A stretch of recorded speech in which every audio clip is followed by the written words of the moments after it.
한 남자가 맹장 수술을 받았습니다. 수술은 성공적이었지만 병원비는 무려 45,000달러. 우리 돈으로 약 6천만 원입니다. 한국에선 300만 원이면 끝날 일입니다. 출산한 여성은 자연분만 한 건에 2,700만 원짜리 청구서를 받았고, 교통사고를 당한 대학생은 단순 골절 치료에 4천만 원의 청구서를 받고 학업을 포기했습니다. 한 노인은 복통으로 응급실에 갔지만 보험이 없다는 이유로 접수가 지연됐고 맹장이 파열됐습니다. 치료비는 2배로 뛰었고 합병증까지 남았습니다. 미국, 세계 최고의 부자 나라. 그런데 병원에 가는 순간 당신의 삶은 무너질 수 있습니다. 이건 단순히 비싼 의료가 아닙니다. 생존을 위협하는 구조적 폭력입니다. 미국의 1인당 의료비는 연간 약 12,500달러. 한국의 5배입니다. GDP 대비 의료비 비중은 무려 18%. 전 세계 최고 수준입니다. 문제는 비용이 아닙니다. 그 결과입니다. 국민의 평균 기대 수명은 OECD 평균보다 낮고 유아 사망률은 슬로바키아보다 높습니다. 미국은 세계 최고의 의료 기술을 갖고 있지만 그 기술은 있는 사람들만을 위한 것입니다. 그럼 실제로 얼마나 차이 날까요? 맹장 수술. 한국은 300만 원, 미국은 4,500만 원. 무려 15배 차이입니다. MRI. 한국은 30만 원 내외, 미국은 최대 400만 원. CT 촬영. 한국은 15만 원 내외, 미국은 최대 250만 원. 거의 17배입니다. 이외에도 자연분만, 인슐린, 구급차 이용 등 대부분의 항목에서 10배, 20배 이상의 차이가 납니다. 한국에선 감기로 병원 가는 게 일상이지만 미국에선 감기 하나로도 수십만 원이 청구될 수 있습니다. 의료는 치료가 아니라 두려운 재정적 모험입니다. 그렇다면 미국의 의료 서비스는 왜 이렇게까지 비쌀 수밖에 없을까요? 첫째, 민간 보험 플랜의 난립. 미국에는 900개가 넘는 건강보험이 있고 병원마다 청구 방식이 다릅니다. 하나의 병원에서 보험 청구 담당자가 수십 명, 많게는 수백 명에 달합니다. 의료비의 30% 이상이 행정비용으로 빠져나갑니다. 둘째, 방어적 의료. 의료 소송의 두려움 때문에 불필요한 CT, MRI를 반복적으로 처방합니다. 의사 75% 이상이 법적 책임 회피를 위해 불필요한 진료를 했다고 답했습니다. 셋째, 의료 공급자의 탐욕. 병원과 보험사는 공공성이 아니라 이윤 극대화를 목표로 하는 영리기업입니다. 병원 CEO는 연봉 수십억 원을 받고 고가 진료와 장기 입원을 유도합니다.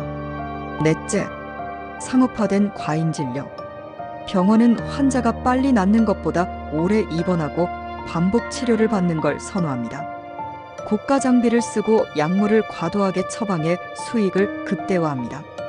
다섯째, 가격 불투명성. 미국 병원에선 진료 전에 비용을 알 수 없습니다. 맹장 수술 하나도 병원마다 2천만 원에서 5천만 원까지 차이 납니다. 여섯째, 약값 폭등과 제약사의 로비. 인슐린 가격은 10년 사이에 1000% 가까이 올랐습니다. 정부는 약값 협상조차 금지당해 있습니다. 일곱째, 의료인의 고비용 구조.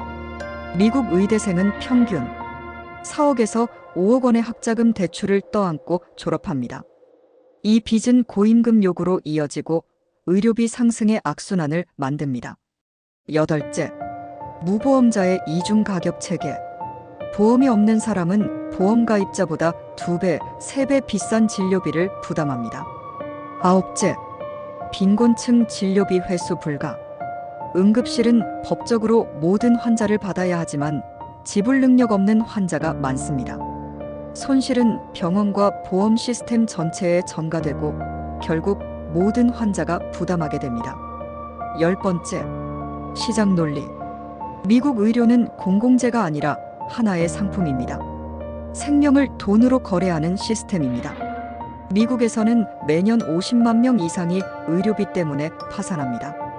그중 60%는 보험이 있었던 사람들입니다.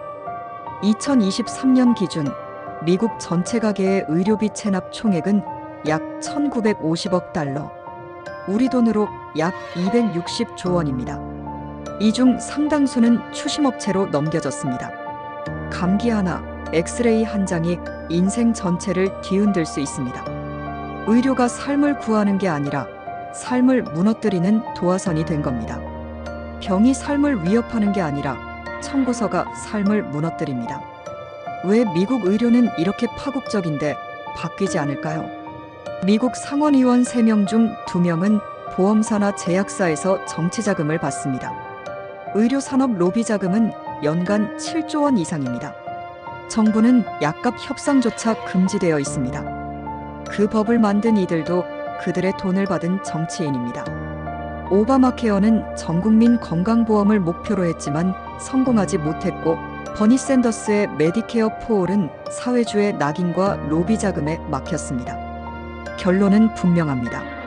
미국 의료는 환자를 위한 시스템이 아니라 돈을 벌기 위해 설계된 구조입니다. 병원이 사람을 고치기 전에 지갑을 먼저 들여다보는 사회. 그게 오늘의 미국입니다. 한국은 여러 문제에도 불구하고 분명 의료 천국입니다.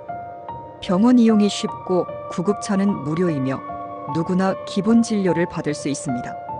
그러나 한국도 점점 미국을 닮아가고 있습니다.